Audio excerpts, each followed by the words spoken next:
There are photographs that capture more than faces. They capture moments, stories, and sometimes things that were never meant to be seen. In the year 1901, when photography was still new enough to feel like magic, one family sat for what they thought would be an ordinary portrait. The father, stiff and proper in his dark suit, the mother with her solemn gaze. The children posed obediently as the camera's heavy lens locked them into stillness. But when the glass plate was developed and the image emerged, it revealed not 5 figures, but 6. Behind the mother, faint yet undeniable, stood a blurred outline of another presence, tall, human in form, its gaze fixed forward as though it, too, had been invited to sit. At first, the family refused to believe it. Perhaps it was a trick of light, perhaps an error of the chemicals. Yet the longer they stared, the more certain they became that the figure was not a flaw. It was someone, or something, standing there with them, unnoticed until the photograph betrayed its existence. In 1901, a time when death hovered constantly over households, when superstition ran alongside daily life, such an image was not just unsettling, it was dangerous. For the family, what should have been a proud keepsake quickly became a source of fear, whispered about behind closed doors, and regarded by neighbors as proof that the veil between the living and the dead was far thinner than anyone wished to admit. The year was 1901, and the village where the family lived was small, tucked away in the countryside where the march of modernity was still a distant echo. Electricity had not yet reached every home, and oil lamps cast their dim glow against walls that held generations of memories. Photography itself was a rarity, an indulgence reserved for moments deemed worthy of permanence. To have one's likeness preserved on a stiff cardboard print was to defy the fleeting nature of existence, to capture oneself against the inevitable pull of mortality. That is why the family, like many others of their time, approached the photographer's studio with reverence, almost with awe. The studio was a curious place, smelling of chemicals and coated in shadows, where heavy drapes and painted backdrops disguised the plainness of reality. The photographer himself was a quiet man, skilled with the delicate machinery, his long fingers smudged with developer and silver nitrate. He prided himself on precision. Errors, he would later insist, did not happen in his work. So when the glass plate revealed that misty, indistinct form lurking at the edge of the frame, the family's unease mirrored his own. He had seen odd things before, double exposures, streaks of light, but this was not that. The 6th figure had weight, presence, intention. It looked as if it belonged. In a world already so entangled with superstition, where stories of spirits were told by firelight and believed with a trembling seriousness, the appearance of that figure was more than uncanny. It was a violation of safety, a reminder that perhaps the dead were never truly gone. When the print was finally handed to the family, the mood in the studio shifted like a sudden draft. At first, their eyes traced familiar outlines. The father in his best waistcoat, standing tall as if his dignity alone could hold the family together. The mother, her features softened by fatigue, clutching the youngest child to her side. The older siblings lined neatly, their stiff collars and tightly braided hair reflecting the era's quiet discipline. All of it was ordinary, as it should have been. But then came the silence, the kind of silence that weighs heavy in a room, pressing down until every breath feels intrusive. For there, between the eldest daughter and the son who fidgeted nervously at the edge of the frame, was a shadowy form. It was neither fully transparent nor solid, neither blurred nor distinct. The figure was dressed plainly, though no one could agree on the details. Some swore they saw a child in a long white gown. Others claimed it was an adult, leaning forward as though caught mid-step. What unsettled everyone most was not its ghostly appearance, but its placement. The figure stood with such natural ease among them, as though it had always belonged. The mother's lips tightened, her eyes darting between her children as if counting them again and again, desperate to reassure herself of what she already knew. There were 5, not 6.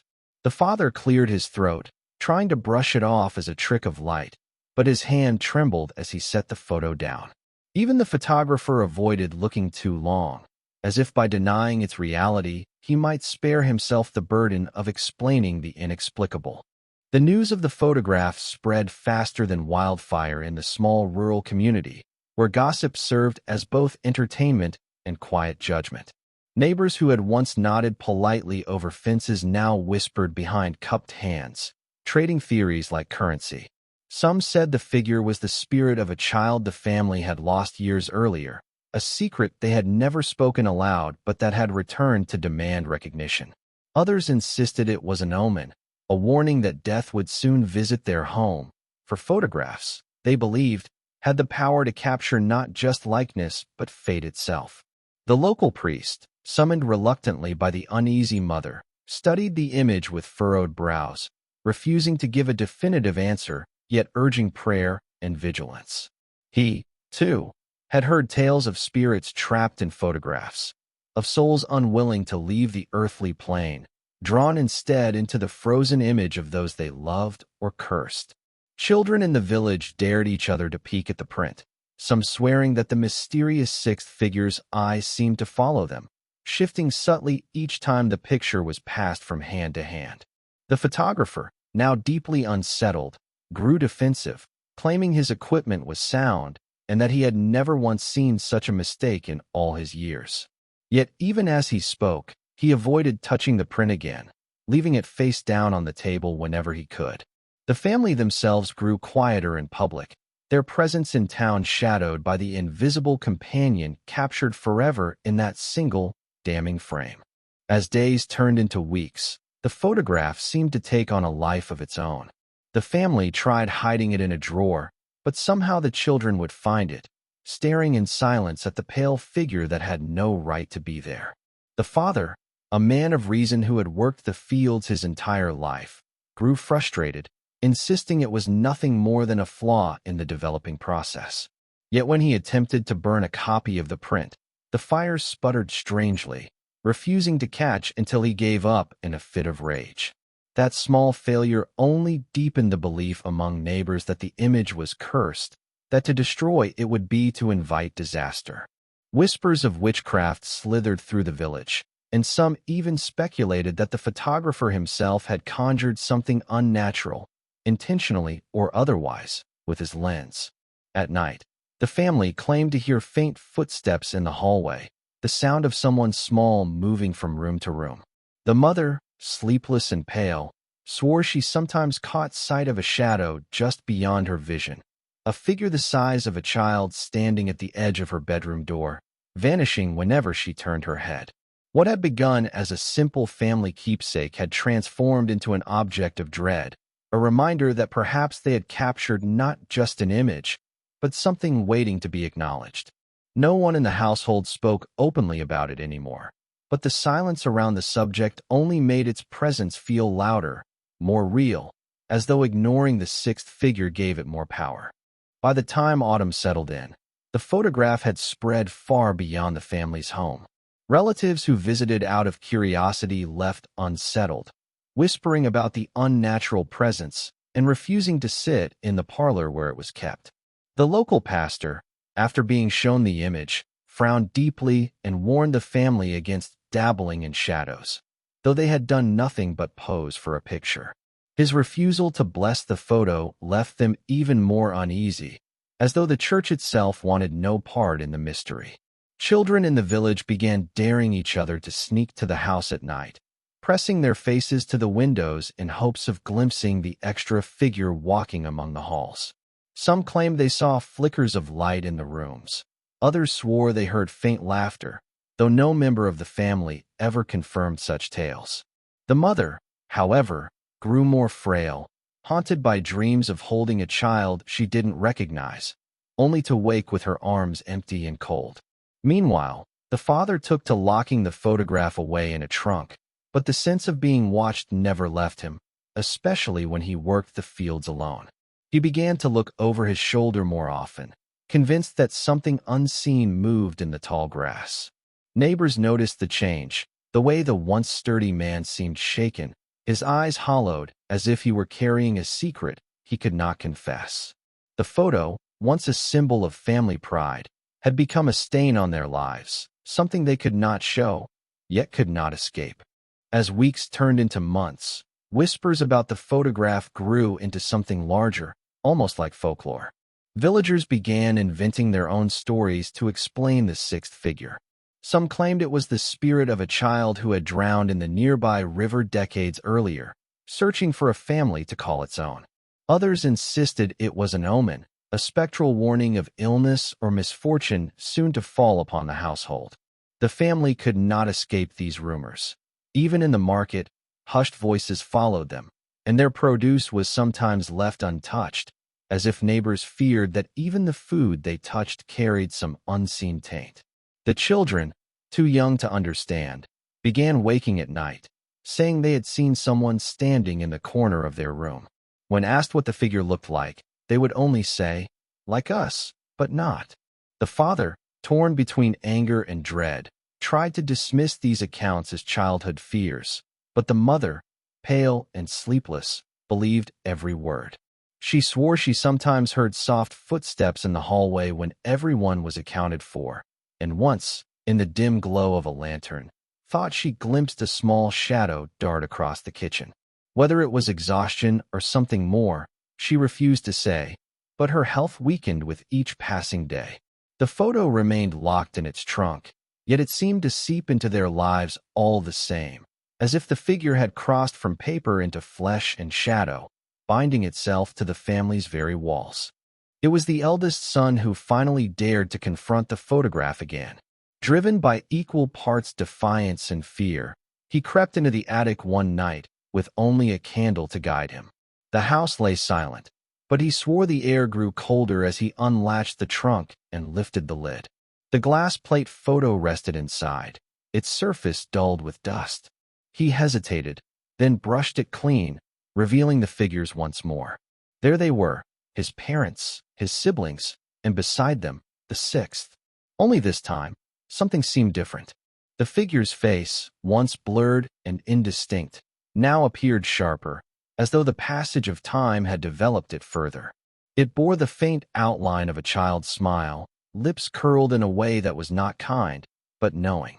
His heart pounded as he stumbled backward, candlelight trembling across the walls. He slammed the trunk shut and ran downstairs, but he told no one of what he had seen, terrified they would think him mad, or worse, believe him. Yet from that night forward, he avoided the attic entirely, and even in the daylight, he felt a prickle on the back of his neck whenever he passed beneath the beams.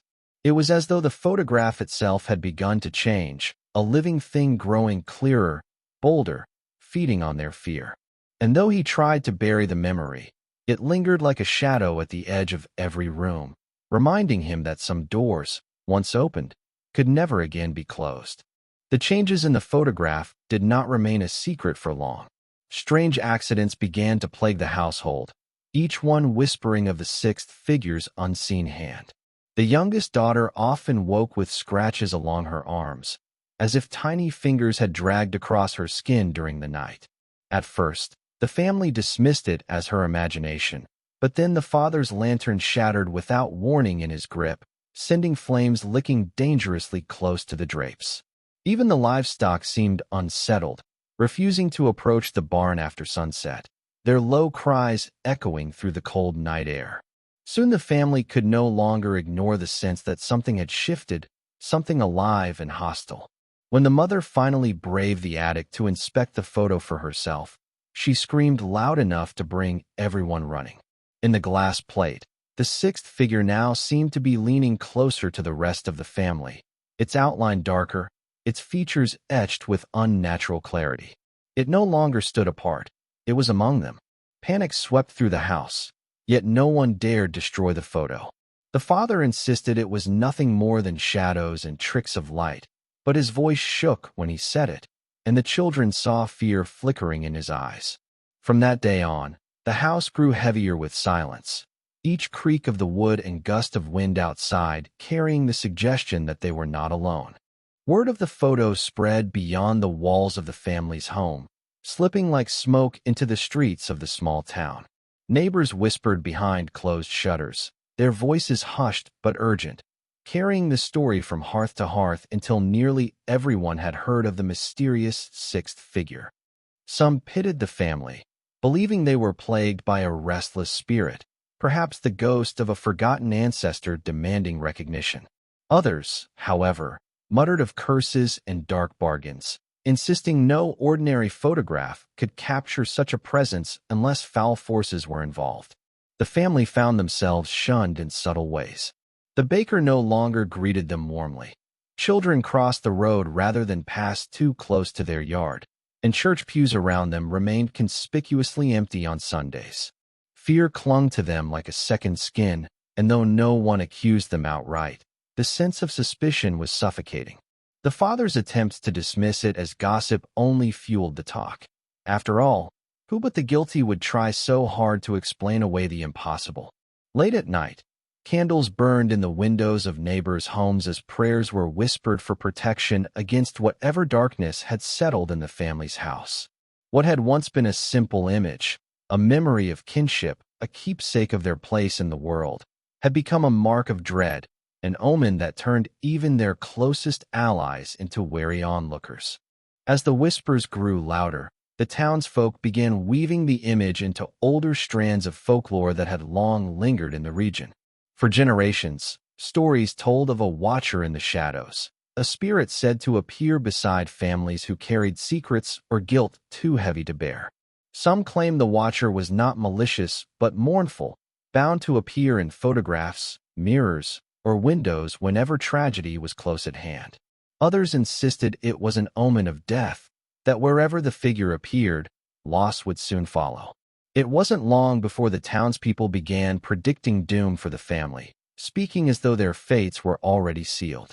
Farmers whispered that the crops in their fields would wither, that sickness would come, or that one of the children might not see another season. The family, though trying to dismiss the rumors, could not escape the weight of them. Each cough, each fever, each shadow across the room now carried a new terror. Even the photograph itself seemed to darken over time, the sixth figure's outline growing bolder in the minds of those who stared too long. The more people spoke of it, the less it felt like imagination and the more it resembled a curse woven into their lives. What had started as a blurred shape in a family portrait was no longer just an anomaly. It was becoming a living myth, binding itself to their names and their future. Inside the house, the family itself was no longer united in how they saw the sixth figure. The mother, weary and pale, confessed to her sister that she believed it was her own lost child. An infant she had miscarried years earlier, now returned in spectral form to remind her of grief she had tried to bury.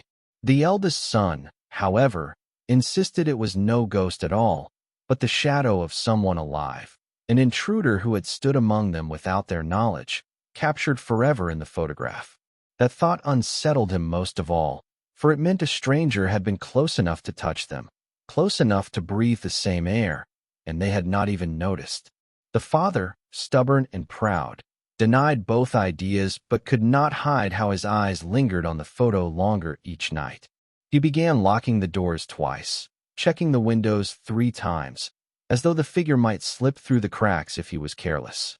The younger children, frightened but fascinated, gave the shadow a name and whispered to it as though it were a sibling no one else acknowledged. Each interpretation, each fear, pulled them further apart. Instead of being a memory of family unity, the photograph had become an intruder in their home, a silent guest that grew stronger every time they argued about what it truly was.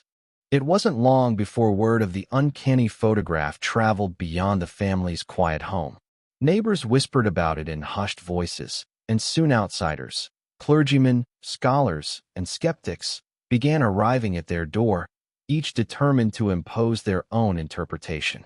A stern priest declared it a warning from God, a sign of hidden sin within the household that needed confession and repentance. He insisted that the sixth figure was no ghost, but a messenger, a silent herald of divine judgment. A local historian, by contrast, claimed it was the spirit of a forgotten ancestor, bound by unfinished duty, and he begged for permission to copy the photo for his research. Skeptics scoffed at such talk, pointing instead to technical flaws, exposure tricks, a double image, or careless handling of the glass plate. Yet when they studied the photo, their dismissive tones faltered. The outline was too sharp, the shadow too deliberate to be dismissed as accident. The family, already fractured by their own beliefs, now found themselves besieged by competing voices, each turning their private terror into public debate. And though every visitor left with a theory, none could strip away the feeling that the photograph itself was watching, biding its time, as if it would reveal its secret only when it chose. As months slipped by, the family began to notice something more disturbing than the original presence of the sixth figure. The photograph itself seemed to change. At first, it was subtle. The shadowy figure's outline grew sharper, as if the edges were no longer blurred by chance but defined with uncanny precision. Then, one evening, the father swore that the face, once little more than a smudge, now bore features faintly resembling a relative who had died in childhood. His wife dismissed it as imagination, yet when their eldest daughter took the photo to the window for better light, she dropped it in shock, insisting that the figure's head had shifted slightly, tilted toward her as if acknowledging her gaze.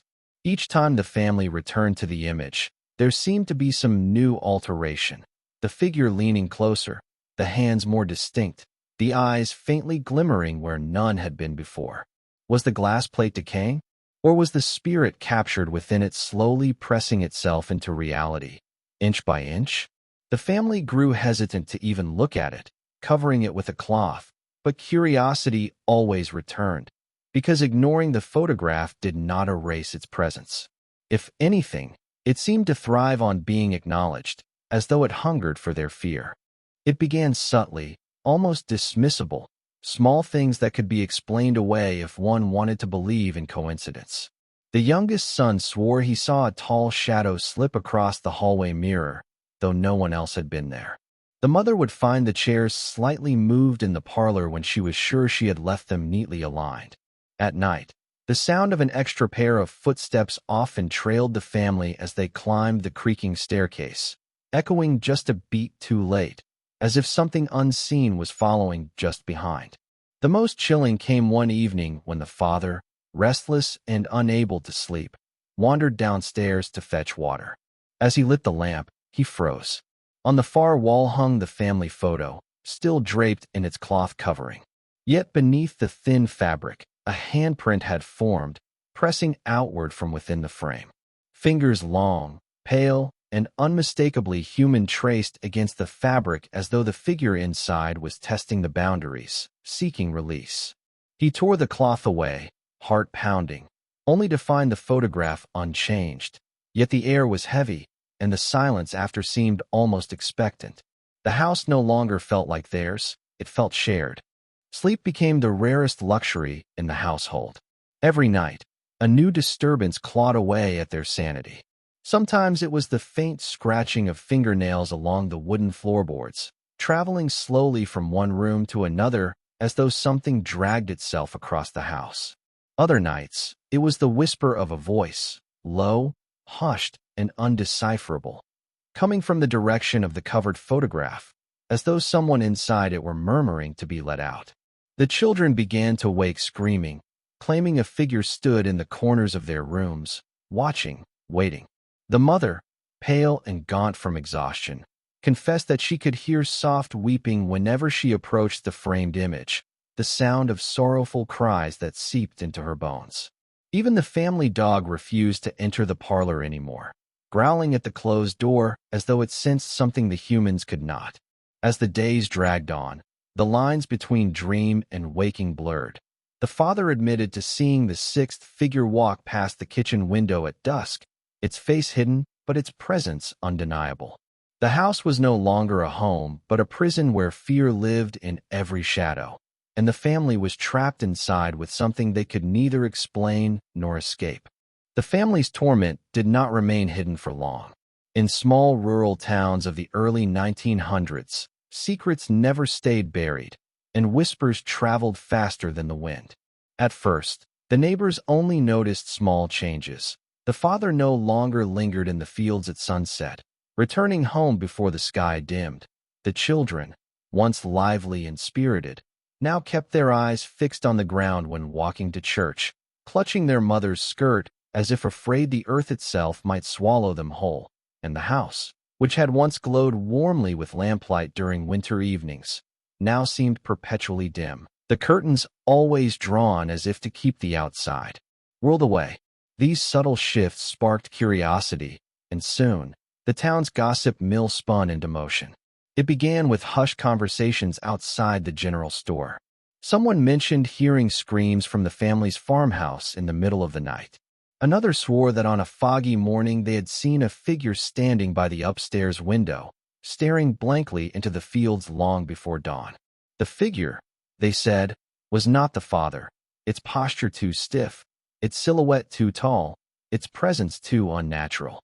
Word spread, and soon the neighbors whispered the name no one dared say aloud in the family's presence. The sixth figure, local folklore began to tangle itself with the family's suffering. For generations, the town's elders had told stories of spirits that clung to objects, mirrors, old clocks, even portraits. These objects, it was said, could act as doorways between worlds, trapping souls in a liminal space. If the 1901 photograph was indeed one such doorway, then perhaps the figure within had never been meant to stay confined. Some speculated that the photo had captured more than just the family. It had stolen something from the shadows, a presence eager to anchor itself to the living. Theories ran wild. The town's priest declared that the disturbances were a punishment for pride, that the family had perhaps unwittingly offended God by immortalizing themselves in a photograph, capturing not only their likeness but their very essence. He reminded his congregation of the old belief that photographs could steal the soul, and that meddling with such modern inventions was dangerous for those who did not yet understand their power. Others were less spiritual and more superstitious. They whispered that the sixth figure was the ghost of a forgotten ancestor, a child born out of wedlock, buried without a name, cursed to wander until acknowledged. Still others claimed the figure was not human at all, but something older, darker, a trickster spirit from the woods, summoned by the click of the camera's shutter and bound forever to the image. Meanwhile, the family spiraled deeper into isolation. The father began to drink heavily, his hands trembling whenever he passed the covered photograph. He confessed one night to his wife that he could no longer bear looking at his children, for in the dim light of the parlor, he thought he saw the sixth figure's features reflected in their faces. The mother, desperate for peace, turned to prayer, kneeling for hours at a time until her knees were bruised and raw. Yet even in the stillness of prayer, she felt it, the weight of unseen eyes pressing against her back. The children suffered the worst. They became prone to night terrors, thrashing in their beds as though fighting invisible hands. They claimed the figure followed them everywhere, in the garden, on the road to school, even in their dreams. One child described it in detail. A tall, shadowed presence with elongated fingers and a face that blurred like smoke, never fully seen but always felt. Another swore that when they passed the covered photograph, they could hear breathing from beneath the cloth. Their testimonies, whispered in frightened tones, only deepened the mother's despair. By now, the townspeople avoided the family altogether. Children were told not to play near their fields. Friends stopped calling at their door. The family was left stranded, trapped between a world that no longer wanted them and a house that no longer belonged to them. Superstition became fear, and fear became condemnation. In hushed tones, people began calling the family cursed. As the weeks turned into months, the line between rumor and reality blurred. Stories circulated that the sixth figure had been seen wandering outside the farmhouse at night, its shape flickering in lantern light before vanishing into the fog. Others claimed it had been spotted near the church graveyard, standing among the stones as if searching for its resting place.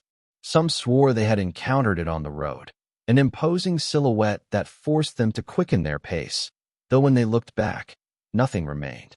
The tension came to a breaking point when the town's blacksmith, a man known for his skepticism and disdain of ghost stories, claimed to have seen the figure with his own eyes. He was returning home late one evening when he passed the farmhouse. At the edge of the property, He noticed a shape standing perfectly still beneath the willow tree. At first, he assumed it was the father, but as he drew closer, the figure turned its head toward him, and though its face was featureless in the moonlight, the blacksmith felt a chill so profound that he staggered backward. When he blinked, the figure was gone. He never spoke of it again, but his sudden silence only fueled the town's fears. By the end of the year, the family was broken. The father withdrew entirely, his once strong voice reduced to muttering and fragmented sentences. The mother wasted away, her eyes hollow, her lips chapped from constant whispered prayers. The children, once innocent and playful, now carried an aura of dread wherever they went. It was as though the sixth figure had not only entered their home, but their very souls, twisting them into reflections of its own darkness. And yet, the photograph remained, covered, hidden, but still present, humming with the tension of something unfinished. The cloth draped over it did nothing to silence the strange sounds that emanated at night. The family dared not burn it, for some whispered that destroying such an object would not banish the spirit but unleash it completely. And so, the picture remained locked in their parlor like a coffin that refused to stay shut. But the most unsettling detail, the one that even the family dared not speak of aloud, was this. Though the photograph had been taken years earlier, the sixth figure seemed to change. At times, its shadowy outline shifted, its position altered, as though it were moving ever closer to the family within the frame. Each glance revealed subtle differences. An arm raised slightly higher, a tilt of the head, the faint impression of a smile. The longer one stared, the more certain they became that the figure was not frozen in time, but alive, waiting for the moment when it would no longer need the photograph to exist. The family knew then what the town already whispered, that the sixth figure was no longer confined to the photograph. It had crossed into their world, and there was no way to send it back. The man behind the camera, a local tradesman-turned-photographer named Charles Whitford, had been hired for dozens of family portraits over the years, but something about this sitting lingered with him long after the family had packed up and gone home. In 1901, photography still held an air of magic for common people, a ritual that blurred the line between science and the supernatural. Many rural folk whispered that cameras could trap the soul, that the flash of light was not just chemistry on glass, but a momentary ripping of the veil between this world and the next. When Charles developed the negatives in his dimly lit darkroom, hands trembling as he dipped the glossy paper into the developer, he noticed it immediately. A faint outline, taller than the children yet not aligned with any of them, emerged as though drawn from smoke itself. The longer he watched, the clearer the figure seemed to grow, lean, indistinct, but undeniably human. At first he dismissed it as a double exposure, a slip of his equipment, or perhaps even dust interfering with the light. Yet when he checked his plates, everything was clean, precise, and sharp. This was no accident of the lens. The eerie realization left him chilled. He had captured something that wasn't there.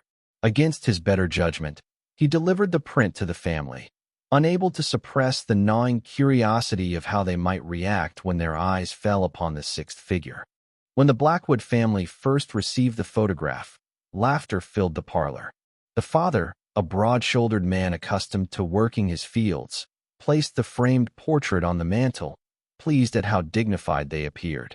But the youngest daughter, Mary, squinted at the edges of the photograph and tugged at her mother's sleeve. "Who's that?" she whispered, pointing toward the shadowy figure half hidden behind her older brothers. The laughter died. One by one, the family gathered closer, each tracing the faint silhouette with their eyes. At first, they tried to deny what they saw. It must be a shadow, or perhaps the curtain behind them. But the curtain had no folds where the figure stood, and no candlelight fell at such an angle. The shape's placement was too deliberate, its stance too lifelike. The mother crossed herself, murmuring that it might be a trick of the camera. Yet the more they stared, the less it seemed like a trick, and the more it resembled someone standing just among them, blurred as if moving between worlds. From that night onward, the family grew uneasy in their own home. Doors they had sworn closed in the evening stood open at dawn. Soft footsteps echoed across the upstairs hall, though every child lay sleeping. The photograph, once intended to capture the warmth of kinship, became a source of dread, covered with a cloth yet never destroyed, as if they feared that destroying it might unleash whatever presence it contained. It didn't take long for whispers to spread beyond the Blackwood household. In a town so small, where every passing wagon stirred up conversation, secrets never stayed secrets. Neighbors called under the pretense of borrowing sugar or eggs, but their eyes always flickered toward the covered frame on the mantel. Rumors traveled faster than the river's current. Some swore it was the spirit of the family's eldest son, who had died as an infant and now lingered, jealous of his siblings' place in the world.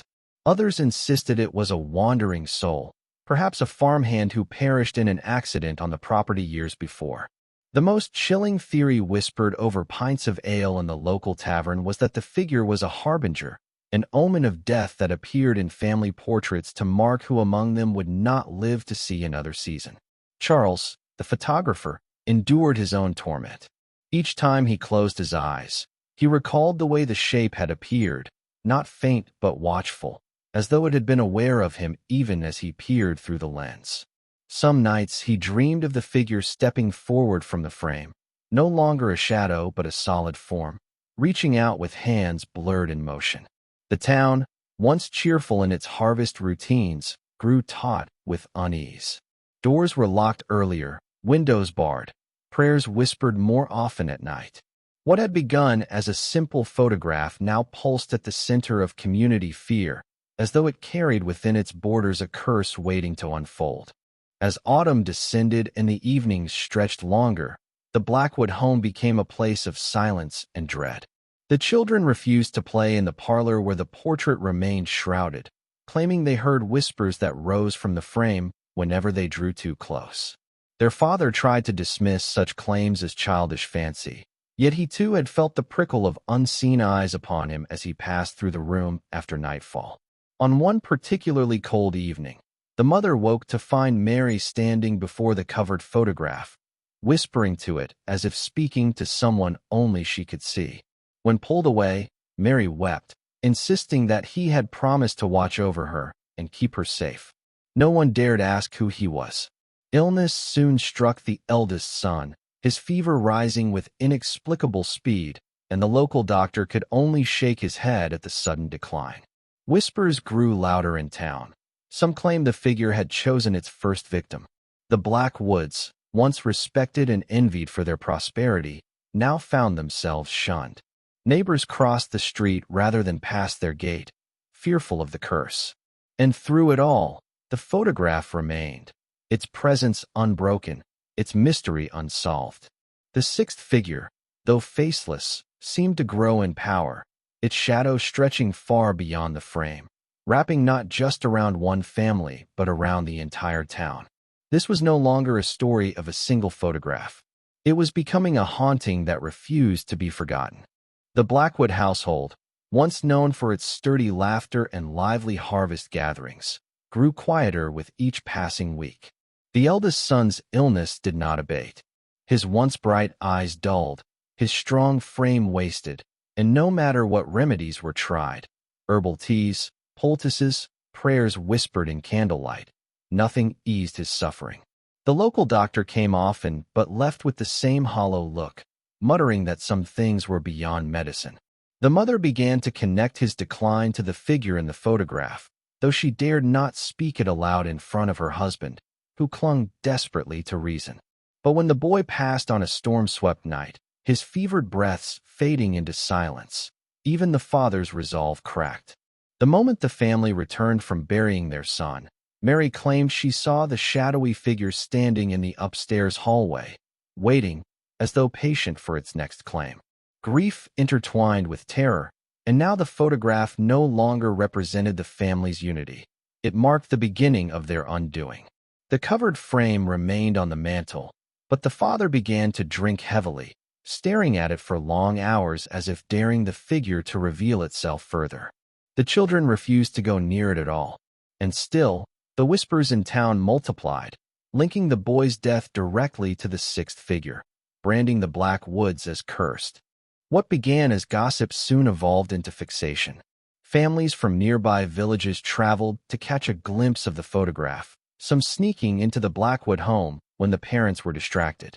Word spread that if you stared long enough at the image, the shadow would shift ever so slightly, as though breathing, or even turn its head to face you. Some claimed they felt a chill pass through them when they stood too close, while others swore they heard faint murmurs just outside their hearing, words they could not quite understand. The Blackwoods, overwhelmed and humiliated, tried to lock the portrait away in a chest, but even that did not halt the stories.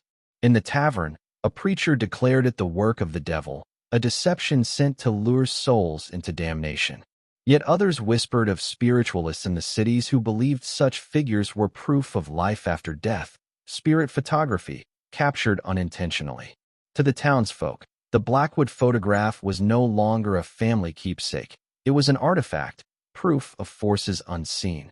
Some feared it, others sought it, but none could ignore it. Even Charles Whitford, the photographer, was consumed. He returned night after night, begging to study it again, insisting he might unravel the truth. His obsession grew so wild that he began photographing other families, secretly hoping another figure would appear, but none did. The Blackwoods' curse seemed singular, directed solely at them, and the town could not decide whether to pity them or flee from them. As the year turned colder, the Blackwood home became a place of restless phenomena. Knocks rattled the walls without source. Windows fogged with handprints from within even when the rooms stood empty. The family reported dreams where the figure stepped closer each time, sometimes standing behind them at the table, sometimes watching from the edges of the room. Mary grew pale and withdrawn, often murmuring to herself in corners, as if in conversation with someone no one else could see. One night, the father woke to find the photograph uncovered, the cloth neatly folded on the floor. When he demanded to know who had touched it, all his children swore innocence. The mother suggested they burn it, but the very idea sent a ripple of dread through the house. What if destroying it released whatever presence lingered inside? Fear twisted into paralysis, leaving the photograph untouched, yet omnipresent. Meanwhile, the neighbors began reporting oddities of their own. Livestock refused to graze near the Blackwood property. Lanterns flickered when carried past their gate. A visiting preacher declared the entire household was marked, that the figure was not merely a spirit but something darker, an entity feeding on their sorrow. Though some dismissed such claims, few dared walk the lane near their house at night, for many swore they glimpsed a tall figure standing by the upstairs window, staring down into the road with hollow patience. By now, speculation had turned feverish. Some insisted the figure was the restless ghost of a relative, perhaps a forgotten ancestor buried in the woods behind the farm. Others argued it was not a ghost at all but a demon, disguising itself as family to root itself deeper into their lives. Spiritualists from a nearby city visited, eager to examine the photograph, claiming it was proof of ectoplasmic residue drawn to the emotions of the living. Skeptics scoffed, suggesting fraud, but even skeptics avoided staring too long into the photograph's darkened corner. Charles, tormented, confessed privately that when he had developed the image, he had felt a pressure in the room, as though something stood just behind him, watching, waiting. He admitted he had not merely seen the figure in the photo, he had felt it. Such confessions only inflamed the town's paranoia. The Blackwoods themselves lived in constant dread, unable to decide if they should guard the photograph or cast it away. Yet something in their hearts warned them. The sixth figure was not bound to paper and ink. It had entered their lives, and whether or not the photo remained, its presence would linger. For the family and the town alike, the photograph had become more than an image. It was now a curse, a mirror reflecting the shadows no one dared name. And the longer they looked, the more they feared the figure might one day step fully out of the frame. As winter bled into spring, Mary Blackwood changed. The once bright girl, known for humming while she helped with chores, now walked the halls in silence, her gaze distant, her face pale, as though drained of life. At night, The others often woke to the sound of her whispering in the upstairs hall. When asked whom she spoke to, she would not answer. Or worse, she would smile faintly and say, "He knows my name now." The family grew terrified, locking her door at night, though they heard her pacing for hours until dawn. One evening, during supper, Mary suddenly froze mid-bite and tilted her head, her eyes focused on an empty corner of the room. After a long silence, she muttered, "He says it isn't finished. He says another must come." Her father roared at her to stop, but the damage was done. Every sibling avoided her gaze afterward, fearing she was no longer fully theirs. Rumors spread quickly. Neighbors whispered that Mary was possessed, that she carried the will of the figure in her fragile body. Some said she had begun wandering the fields barefoot at night, leaving strange patterns of footprints in the mud. The priest urged an exorcism, but the father refused, too ashamed to admit his family was slipping into something beyond reason. Still, every candle seemed to flicker when Mary entered a room, and every shadow seemed to lean toward her. The family feared they were watching her slip into the grasp of whatever had stepped from the photograph. The Blackwoods tragedy had once inspired pity, but soon pity soured into fear. Children were warned not to play near their farm. Tradesmen refused to deliver goods, muttering about curses that clung to those who crossed the Blackwoods threshold. Whispers turned to open hostility when two more deaths struck the town. A child drowned in the river after claiming he saw the tall man watching, and a farmer's wife fell into a sudden fit of seizures, dying before morning. Both families swore the Blackwood photograph was the cause. The priest stoked the fear, declaring the image a portal to evil, demanding it be surrendered to the church for destruction. Crowds gathered near the Blackwood property, some carrying torches, shouting that the family must be cleansed before more death spread. The father stood firm, insisting that the photograph was his family's, and that if anyone tried to take it, they would have to go through him. But in private, he trembled. He had begun to see the figure outside the photo, a tall shadow, standing at the edge of the fields at dusk, motionless, watching. Once, while stumbling home drunk, he swore it had followed him all the way to the gate, though when he turned back it was gone. The town's fear had infected him too, but unlike his neighbors, he could not flee. The curse lived inside his walls. He could no more abandon it than abandon his own blood. And the pressure of isolation only deepened the madness. Charles Whitford, the photographer, had once been a respected craftsman, but the Blackwood photograph had consumed him. He carried copies of it in his satchel, showing it to strangers in distant towns, begging for explanations. Some laughed at him, others recoiled, but none could deny the figure was there. When his business began to fail, clients refusing to sit for him, fearing what else his camera might capture, Charles descended into obsession. He began experimenting with long exposures, strange chemicals, even seances, trying to recreate the phenomenon. He claimed he sometimes succeeded, not in his photographs, but in his darkroom, where he swore the figure appeared briefly in the glass as he worked, staring at him with eyes like pits of ink. He returned to the Blackwoods, desperate, pleading for another glimpse of the original photograph. The father drove him away with a shotgun.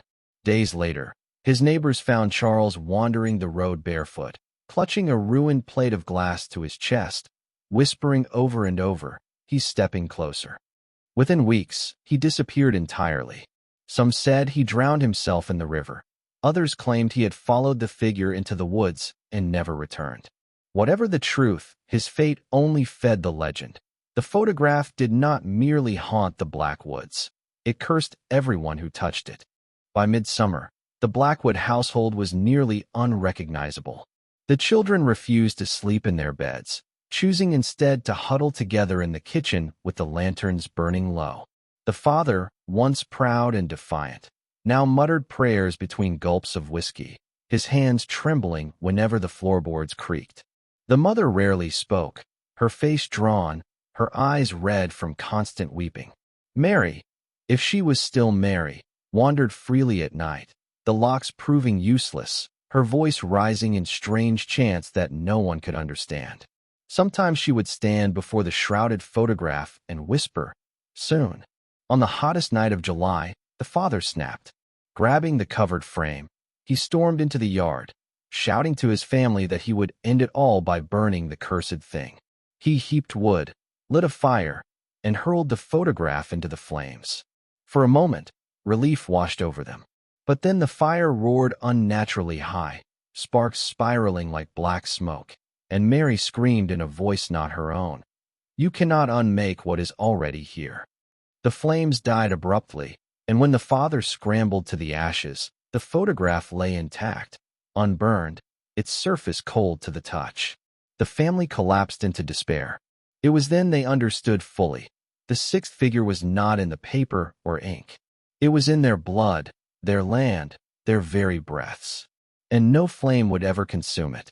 Autumn settled over the town with a biting chill, but the Blackwood farmhouse felt colder than the winds outside. The family no longer spoke of escape. There was none to be had. Mary's eyes, once bright with childhood innocence, now seemed to reflect the emptiness of something far older. She no longer called the shadow him. She called it us. At night, the children whispered that they heard voices in the rafters, layered, countless, murmuring their names in tones both tender and cruel. The livestock refused to approach the barn. Even the dogs abandoned the yard, howling at a distance but never daring to cross the fence. The town, convinced the Blackwoods were beyond salvation, withdrew entirely. No visitors came. No priest, no neighbor, no doctor. The Blackwoods were sealed within their own home, left to rot alongside the unseen guest they had captured in that photograph years earlier. On one especially black night, the wind rattled the shutters with unusual violence. Mary stood at the window and whispered, "He's bringing the others." And when lightning split the sky, the father swore he saw them too. Not one, but many figures standing among the trees at the field's edge, tall and unmoving, their shadows longer than seemed possible. By late October, the Blackwoods were no longer a family but a collection of ghosts still breathing. The youngest son, barely 6, refused to eat, claiming the food wasn't for us anymore. The mother grew skeletal, clutching her rosary until her fingers bled. The father, once so stubborn, had collapsed into a shell of himself, pacing the halls muttering bargains under his breath. "Take me, leave them, take me, leave them." But the figure, or figures, seemed to want more. Mary had become their mouthpiece. At supper one night, she calmly declared, "We belong to him, and soon we will join the photograph." Her voice was calm, almost joyous, and when the father struck her across the face, she did not flinch. She only smiled, her lips stained with blood, and whispered, "Now he knows you're ready." That night, the siblings heard scratching at the walls, though when they searched, no rat or vermin was found.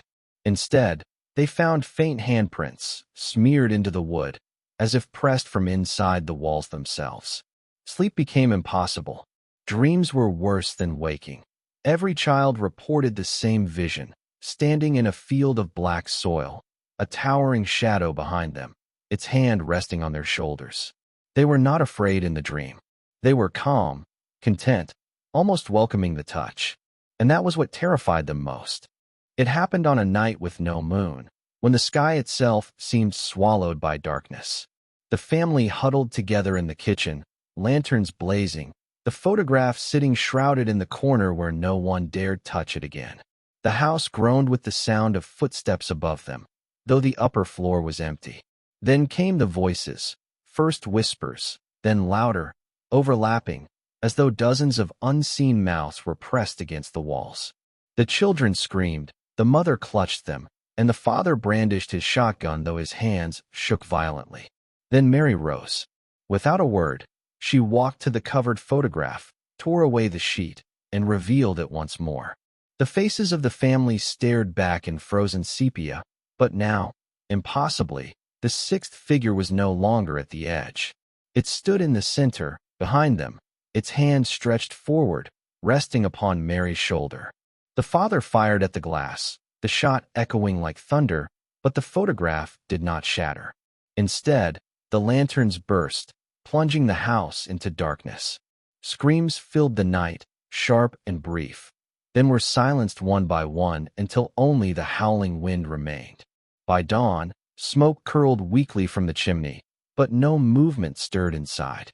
When neighbors finally dared approach days later, the house was silent. The door creaked open to reveal a scene frozen in time. Chairs overturned, dishes broken, and the photograph lying face up on the table. But the photograph had changed. The family of 5 was gone, their figures erased, leaving only the tall shadow standing alone in the frame. No bodies were ever recovered. Some claimed the family fled into the woods, lost to madness and hunger. Others swore they had been taken, pulled into the photograph itself, trapped in its endless twilight. The house was abandoned, left to rot, its windows boarded, its land untended. Yet travelers passing at night still swore they saw lights flickering within or heard faint whispers drifting from the rafters.